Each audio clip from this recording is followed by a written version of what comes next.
All right, it's recording. All right.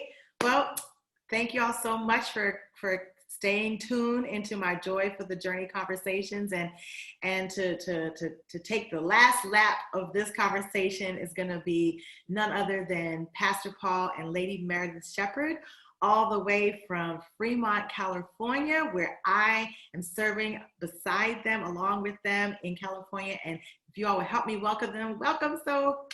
Welcome. Thank you. So glad Thank you. Very glad to be part of this. Yes, I'm so honored that you all agreed to do this. You know, there were several pastors actually that, you know, did help me on my journey, but I really wanted to think back on the ones that were really pivotal there for me during real pivotal parts of my healing journey after my divorce. And you all were at the beginning of the journey and at the end, and now we're continuing. It's like to be continued on my journey. So I could not leave you all out of this conversation. So this is, you know, something I want to do to really help other divorced women to see that there's life after divorce, what you can do while you're going through divorce, making sure you have the proper support. And pastors is definitely one of the ways that I healed, and you all are a part of that equation. So I just wanted to let people know how we kind of got connected. It wasn't just through my divorce. It wasn't just through this job that I now have, but Pastor Paul, we have family history, don't we? Absolutely. The folks watching need to know that I knew you before you were here. That is, I knew your parents because your dad was the organist in my dad's church. My dad, Horace Sheppard Sr., pastored for more than 45 years in the city of Philadelphia. And so my first experience of your family was watching your dad play the organ at High Street Church of God. I was a little pew baby, but I'm a musician. I always had musical instincts. So I loved watching him. He was quite the gifted musician, organist and pianist, and grew up watching him, knowing your mom, Sister Clovis. And so when he went into ministry and eventually became a missionary on the island of St. Kitts, then after that, you came back from St. Kitts when you all returned. They had a bouncing baby girl. I was a souvenir. So we got to know who you were. I was their souvenir from St. Kitts. Yeah. Absolutely. So that's almost 50 years. I'll be 50 in a few months. So you've been connected with my family for more than 50 years. And then when you and Lady M got married, just watching you all over the years and her singing, y'all singing together and ministering together. And then later on, I reconnected with Lady Meredith through Lois Evans' First Ladies Conference.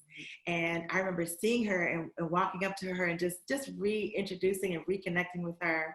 And then again, right before I was headed to Denver for my ex-husband at the time, or the husband at the time, was going to be taking over a church in Denver.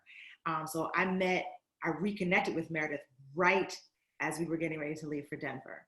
So I don't think any of that was an accident, because she was already in my file cabinet of people I would want to stay connected with. So when 2016 came, after discovery of the infidelity in my marriage, Lady M was the first person I reached out to. And I reached out to her, asked her, could I call her, and to get advice and to hear how y'all got through your journey and got through your crisis. And like I said, she was the first pastor's wife that I talked to that was honest and transparent with me. So to both of y'all, either one of you can answer this first question I have. How important do you think it is for pastors and leaders, first ladies, which are leaders anyway, to be transparent about their healing journeys? I think it's very important, because as leaders, we are we are part of a congregation of people, and people represent problems and crises and challenges. So they already tend to generalize and put pastors and their families on a pedestal. Yeah. But I think transparency in leadership, whatever the crisis is, that it needs to be managed in such a way that your people know you are relatable, that you can relate to their challenges, hurts, frustrations, failures, and the way you go through it, you're modeling that failure isn't final. However, the outcome Wait is a minute. not final. Failure isn't final. Lady M, that was revelation. Failure Amen. isn't Praise final. the Y'all hear Lord. that? Failure is not final. That's so good. Keep going. So I think, you don't want to overwhelm your people with too many details, and you also don't want to give too few where it becomes a breeding ground for speculation. But it's almost like parenting. How much do you share with the kids? How much can they bear? But you certainly want to be relatable and honest and transparent to the degree that your people are comforted, challenged, and that they have something to relate to and look up to. Okay, so this leads me to my next question, I guess, Pastor Paul, who I affectionately call Uncle Paul. Why do you think it's important for a person to have pastoral covering during a crisis? Well, the Bible is clear. The Lord gave us shepherds after his own heart. When people are functioning in their proper calling, he made some apostles, prophets, evangelists, pastors, and teachers. The pastor, what makes you a pastor is not your ability to preach. Unfortunately, we tend to put the best pulpiteers in the role of pastor, and some of them fit because they have the pastor teacher gift mix, but others do not have the pastor element. Yeah. And we all need to find people who have the heart of a pastor. A pastor is a spiritual parent. That means they're going to walk you through every stage of your spiritual development, and they're going to be appropriate in guiding you through them. And so that's so key. I'm so glad that you knew that was key, and you didn't try to take this journey without the input of those who really have that pastoral heart to walk with you. Yeah, this has been my world. I'm a church girl. I'm a pew baby too, being a PK myself. And so honestly, the church was all I knew. So I would almost go to a pastor before a therapist. Now I believe in both, but it was my go-to. It was my, it was just my go-to to make sure I had that pastoral covering. I really believe in having that and not being this lone ranger in my life. So that's why I think it was so important. So once the scandal of my divorce went viral and broke out in March of 2017, Pastor Paul, you reached out to my then husband, and y'all also reached out to me. Why did you do that? Well, I reached out to him because as a man who unfortunately knows what it is to fail, and I know what it is to be restored properly. And it is that restoration that kind of built into my lifestyle and my ministry a new element, which is the element of, it's what Jesus said to Peter in Luke 22:31. Satan has desired to sift you as wheat. He's going to do it, but I prayed for you, not that you wouldn't be shaken. He said, but when you are converted, strengthen your brothers. And I know what it is to be shaken. I know what it is to be sifted. I know what it is to fail, like Peter, who denied Jesus 3 times. But I also know what it is to then confront, that is to be converted. And that conversion Jesus spoke of meant you needed to confront yourself, own your stuff.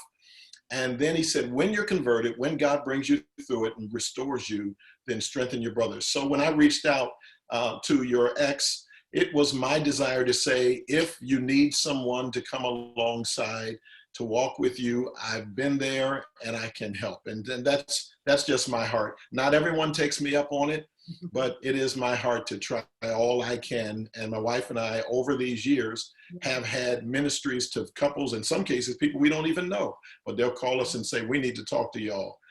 And we know what that means. And in fact, we have a little part in our budget where if we need to help people fly here to meet with us or whatever, that's what we've done. Wow. Because we really want to be available to people who are looking you have for a proven track record. You know what I mean? You're not only speaking from experience, but you're speaking from success. A place of it. I'm not saying you're necessarily perfect, but you did the work. And it was hard, butt-kicking work. You equated, I remember one time, Uncle Paul, you said it was like chemo, like spiritual chemo.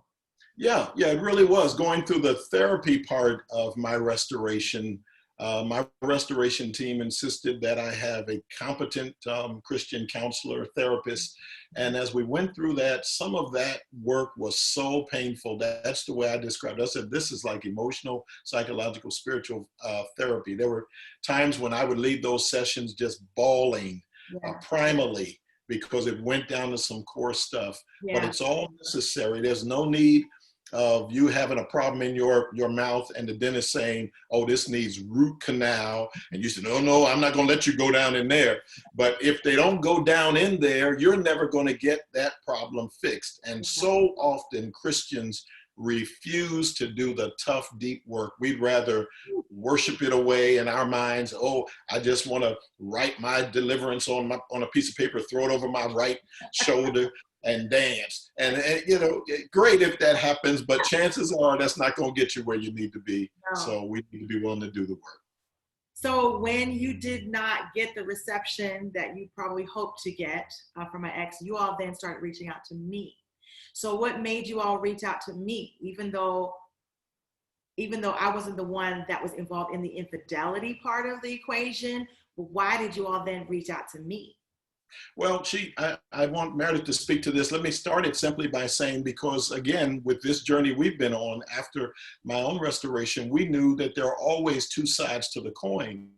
And while one is known to be the offender and the other the offended, both have needs. And you can't, sometimes Christians ignore the offended and just say, oh, well, we just, congratulations, you didn't do anything wrong. Well, that's not the issue. The issue is how are we going to help them heal?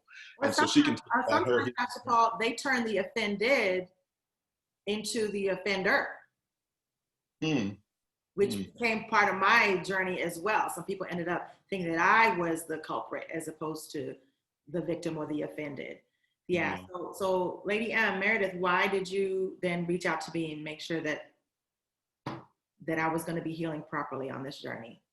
Well, one of the things I shared with you, I don't know if you remember, was that going through this kind of trial, this kind of incident, challenge, whatever you want to call it, it's like being in an accident. You think about an automobile accident, and you were in the same accident, and maybe you suffered different injuries. You may have walked away from the crash, from the wreck, but that doesn't mean you didn't experience the trauma, that you're not dealing with post-traumatic stress. Maybe you have internal injuries. You weren't bleeding, but maybe there's something going on internally. And in such a situation, you definitely suffered internal injuries, and it's important. It was important to me that you had someone who was going to check in on you. One of the scriptures that became so important to me, it's in Luke chapter 22 and verse 28, where Jesus said to his disciples, you are those who stood by me in my trials. And I just wanted to make sure that you had somebody who was going to stand by you. And you all certainly did that when so many people walked away, coming from the world and the community that we came from. Of course, we knew and met we're exposed to a lot of ministries on so many different platforms around the world. But that all came like really small. The world became super small, after that incident. And saying that my ministry engagements and all that kind of stuff came to a screeching halt.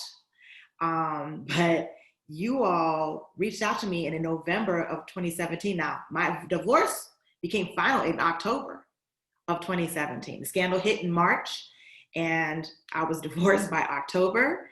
And by November, y'all had invited me to come and preach at your church. And you'd never heard me preach before. You'd never seen me preach before. But you took a huge chance on me. So, Pastor Paul, what in the world made you do that? Well, I thought that if there was something I could detect as you ministered to our people that we could assist with, then I'd be able to do that afterwards. So it was a little bit like giving you an opportunity. If you were going to fail, to show us, because I knew as the pastor, I could come behind you and clean it up. But the fact of the matter is, we were really looking to see where you were on your journey so that we could help if there was anything wrong. And as it turns out, you ministered very well and very powerfully, and the people were blessed. So I had no cleanup to do when you were done. Lady M, do you remember what you said to me after I had preached that day? You were kind of like surprised. Do you remember what you said?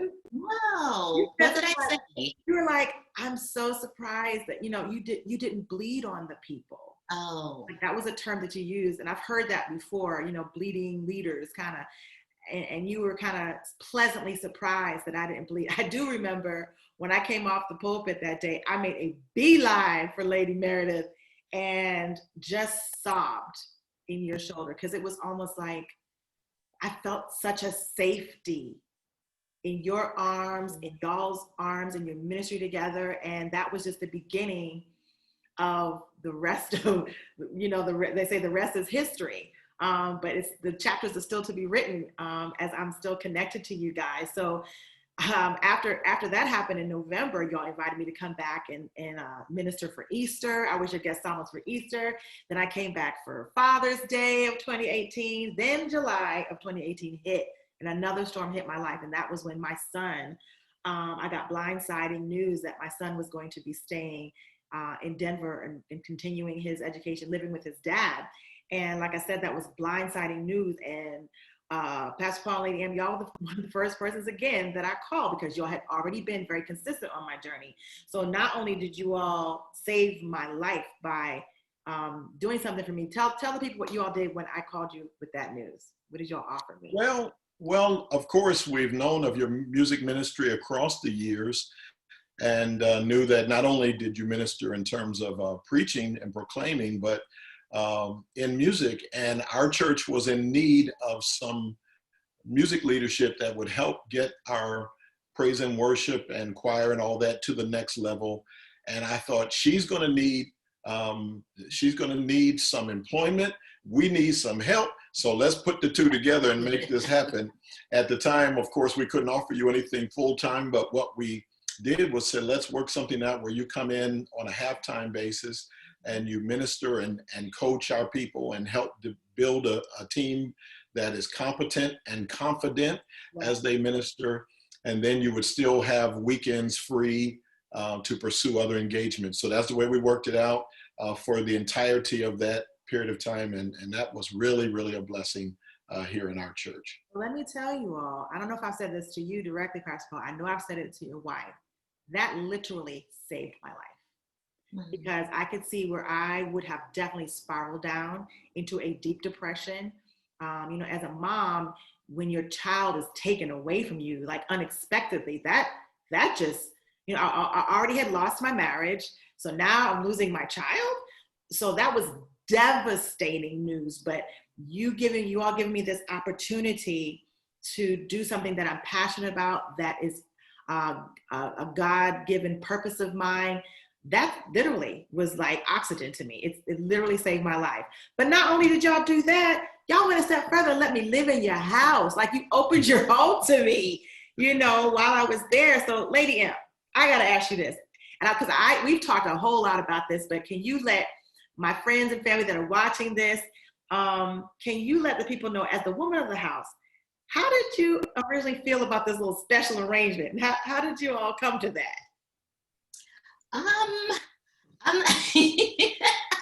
Well, I'm not exactly sure. I think there was a moment where maybe my husband spoke to you about it before he spoke to me about it, but you had to agree.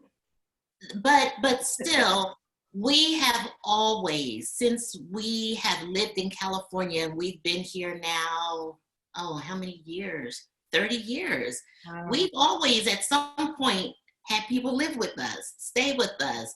We've been a port in the storm. We've been a safe haven. We've been a hideout. We've just been a home, We've been a first aid station, a filling station. We've always, at some point, had somebody live with us. And God was so good that we had the place and the space where we could bring you in and it just made sense to do so. Yeah. And it was great to have an in-house girlfriend. Yeah. It was a blessing and a benefit for me. But I gotta tell everybody, the litmus test was if your dog liked me. Because listen, their dog does not really like anybody that does not carry the last name Sheppard. Okay. So, but Zoe and I became good buds. So that was like an answer to prayer on everybody's part. Because I was like, listen, I'm gonna have to get a hotel if that dog bites. That's true. She What? is the princess.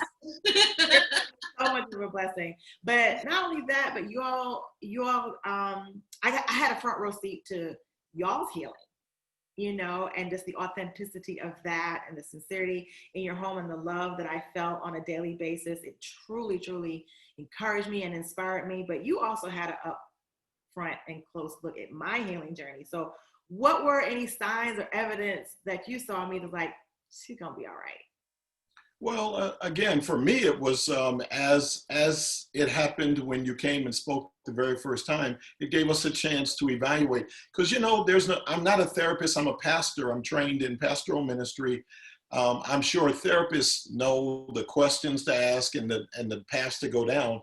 Someone trained as a pastor doesn't. So what it gave us a chance to do was to watch you, listen to you. We knew the work side, you would take care of that well, but apart from that, it gave us a chance to see where you were.